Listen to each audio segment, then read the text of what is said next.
अंधेरी रात थी। जंगल में सन्नाटा पसरा हुआ था।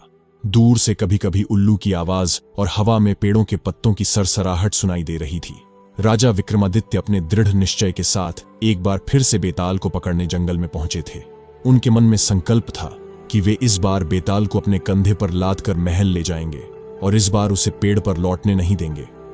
जैसे ही विक्रम ने पीपल के पेड़ के पास जाकर बेताल को अपने कंधे पर उठाया, बेताल ने गहरी और डरावनी हंसी के साथ कहा, राजा, तुम मुझे यहां से ले जाना चाहते हो, लेकिन याद रखना, अगर तुमने रास्ते में एक भी शब्द कहा तो मैं तुरंत तुम्हें छोड़कर इस पेड़ पर लौट आऊंगा।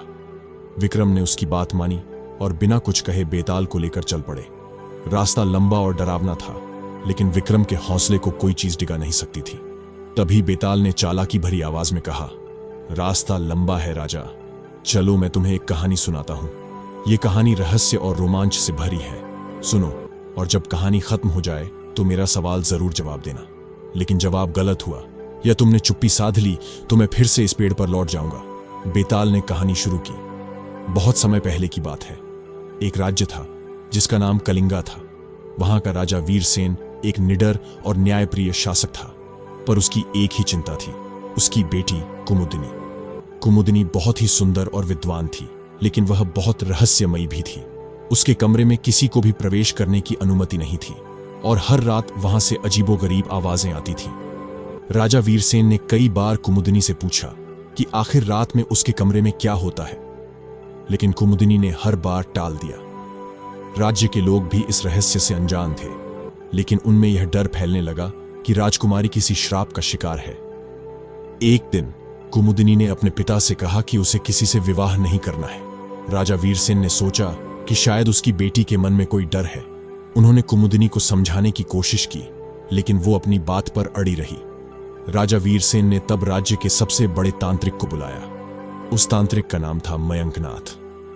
मयंकनाथ ने कुछ अनुष्ठान किए और कुमुदिनी के कमरे के बाहर अपनी दिव्य दृष्टि का प्रयोग किया। अचानक तांत्रिक के चेहरे पर भय की रेखाएं खींच गईं। उसने राजा को बताया कि कुमुदिनी पर एक श्राप है। हर रात एक अदृश्य आत्मा उसे मिलने आती है और अगर किसी ने उस आत्मा को देख लिया तो उसकी मृत्यु निश्चित है। यह सुनकर राजा वीरसेन घबरा गए, पर उन्होंने तांत्रिक से इस श्राप को तोड़ने का उपाय पूछा। तांत्रिक ने कहा कि इस श्राप को तोड़ने के लिए किसी साहसी योद्धा को उस आत्मा का सामना करना होगा, लेकिन यह एक जानलेवा काम है क्योंकि वो आत्मा बहुत शक्तिशाली है। उसी राज्य में एक युवक था जिसका नाम अर्जुन था। अर्जुन एक वीर योद्धा था और उसे किसी भी प्रकार का भय नहीं था। उसे जैसे ही इस रहस्य के बारे में पता चला, उसने राजा से आग्रह किया कि उसे इस काम को करने का अवसर दिया जाए। राजा वीरसेन ने उसे चेतावनी दी कि यह बहुत खतरनाक काम है, लेकिन अर्जुन ने अपने साहस का परिचय देते हुए कहा कि वह राजकुमारी को इस श्राप से मुक्त करेगा। राजा ने उसकी हिम्मत देखकर उसे अनुमति दे दी। अर्जुन ने रात को राजकुमारी के कमरे में प्रवेश किया। पूरा कमरा अंधेरे में डूबा हुआ था। अर्जुन ने एक कोने में छिपकर इंतजार करना शुरू किया।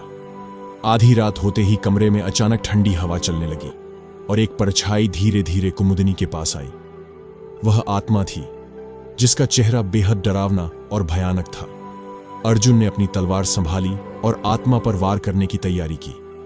जैसे ही अर्जुन ने हमला किया, आत्मा ने एक तेज आवाज के साथ कहा, मूर्ख, तुमने मेरे नियम तोड़े हैं, अब तुम भी इस श्राप का हिस्सा बन जाओगे।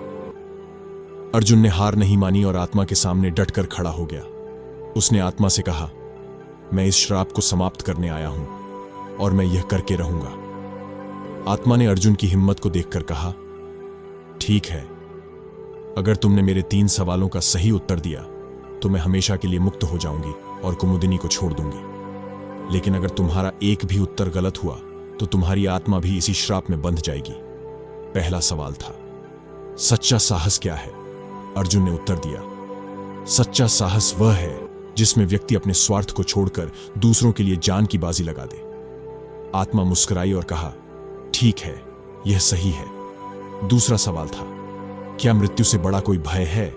अर्जुन ने कहा, हां, आत्मा का पतन मृत्यु से भी बड़ा भय है, क्योंकि शरीर तो एक दिन नष्ट हो जाएगा, लेकिन आत्मा को सदैव पवित्र रहना चाहिए।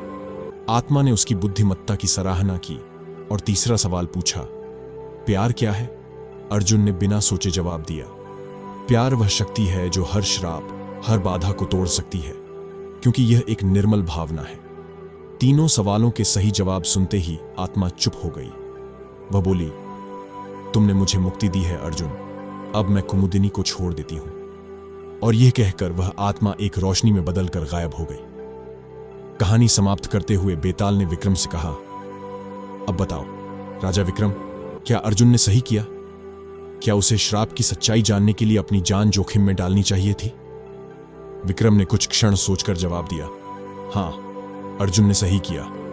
एक सच्चा योद्धा वही है जो दूसरों की रक्षा के लिए अपनी जान की परवाह नहीं करता। उसने सही मायनों में साहस और सच्चे प्रेम का परिचय दिया।